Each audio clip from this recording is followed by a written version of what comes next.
ko me? Da Allah sauke ni. Kamar ya da Allah ki sauke ta. A'a menene? Lafiya. Wayo Allah. Rasuwa aka yi? Ba wani rasuwa da aka yi. Kama mata. Wannan dongali haka? Wayo. Mutuwa aka yi? Yaya. Ai duk na kwaso kayan. Menene? Ya riga ya sako ni kuma na dawo gidan yayana. An sake ni nima. Na ce an sake ni nima. Tunda dai gaskiyar magana rayuwa ba za a yi haƙuri ba. Ni ma fa ba zai yi zo fa a zauna fa a yi ɗakwance uwa kwance fa ba zai yi ba.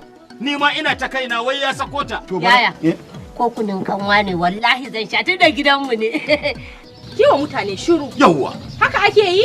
Ke ba za ki haƙurin rayuwa ba. Ba ki ce a komar da ke ba? To in ba ma mai garin ba wai zai iya zama da wannan. To saboda haka abin da za mu yi da ke. Zan je in ba a san menene dalili. Saboda ba zai yiwu in yanke hukunci ba ban yi bincike ba. Ba na yi. Haramun ne. Ka zo ka yanke hukuncin abin da baka ji ba baka gani ba.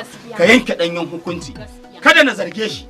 Ko kuma ita in zarge ta. A'a ana so ka yi ka zuba ka gani yauwa ka gane menene yake ciki. Ka zo ka yi bincike na gaskiya. Shi yasa. Dan Allah ka je. Dan Allah ne gida ka yi hakuri idan ka je kar ka yi fada. Ko ma me ice maka kawai ka yi amfani da shi ka ɗauko ta ne mu samu maida. Faɗa kama take. In ta kama ma kar ka yi ta. Yanzu idan na je na tare idan na je na tare tsoho na yi zaga zan kyale ne za ka yi mun komai amma ka zagi tsoho na in ka zagi tsoho na ni ma sai in mulmula za ka ji yaya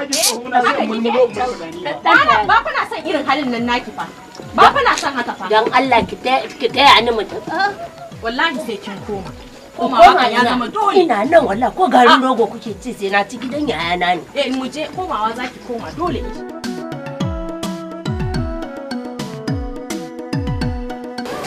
Ni ko ina so ina taya ki aiki amma ki ba ta so. To ya za in baki aiki wannan jikin naki ya lalace. Mai gida ya saki karo min kishiya da za ta dinga sa min hannu a ido. Kin ga kina da hankali. Wannan kuma ta yi tsare tana tsaye a kaina tana jira in dafa in ba ta cikin hannun ki ya sawa. Ba dole ba ai gidan yana ne. Gaskiyan ki naki. Kin san me yake bani? Ya kake yi a gidan mijin naki? A ni ban ci haka nake ba. To tunda zamu dafa mu ba yayanki ai dole mu baki kema. Kin sa abin da amma dai shi ki sa hannunki. Wallahi ba zan tuntuni haka kike zama da ita da wannan bakin bakin? Kwalliya ce ko. Allah. A ni ban ci haka nake mai bai na ruwanku. Kowa ya zauna da miji. Ke dai a dafa ki ci. Insha Allah. Zan mai da ke insha Allah komawa zaki ba ni son ganin ki a waje. Koma ina. Gidan mijinki. To. Zan Zaki.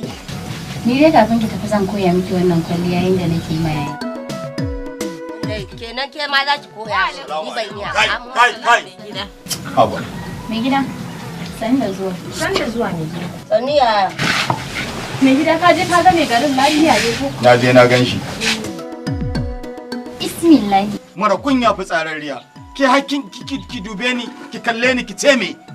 Ki je ki rika zagin mijinki kina aibata shi. Hadda sun ambato sunan mahaifinsa kina luka masa zagi. Zagi me? Jana yayi. Ki rika kutuntuma wa mijinki zagi. Duk macen da take son ta ga albarka, take so ta gama lafiya, to dole ta biyayya ga mijinta. Yadda za ta biyayya ga mahaifinta, haka za ta biyayya ga mijinta in tana son gama lafiya. Amma mutuniyar wofi ki je ki samu mijinki, ki rika luka masa zagi, ki rika kutuntuma masa zagi. Yan nan daman haka kika kece da laifi kika zo gidan nan kika dinga zuba mana ƙarya kina kuka cewa shi yadda keke yana zagin iyayenki ashe ke kike zagin shi yanzu da Allah ku tattara ta zo ta shirya ta koma dan Allah yaya dan Allah ka in koma dan Allah wallahi kokon gidan nan ya fi daɗi dan Allah kokon gidan nan ya fi daɗi dan Allah daga nan sai gidan. Kai ya isa tunda har ba za ki ji magana ta ba akwai allura ta hankalojin da ta nutsonojin sai a danne min ke yanzu nan tsira miki in ba za ku koma gidan mijinki ba zaɓi ɗaya gidan miji ko allura. Ke zo nan ke ba ke za ki raka ta ba ni ne zan raka ta ku in an jima sai ku ɗauki kayanta in kuka ɗauki kayanta ku mayar ku saka ta a ɗaki ku yi mata zance naku na mata ba wanda ya shafe mu ba. Don ta zauna a gidan mijinta. Don Allah mai gida ku je ku dawo. Mu je. Dan Allah mai gida ba. Fice ki ba mu guri. A dawo lafiya. Allah ya kiyaye mai gida. Yawa kafin da ku dafa min a tama. An gama insha Allah gashi nan ma ana kai.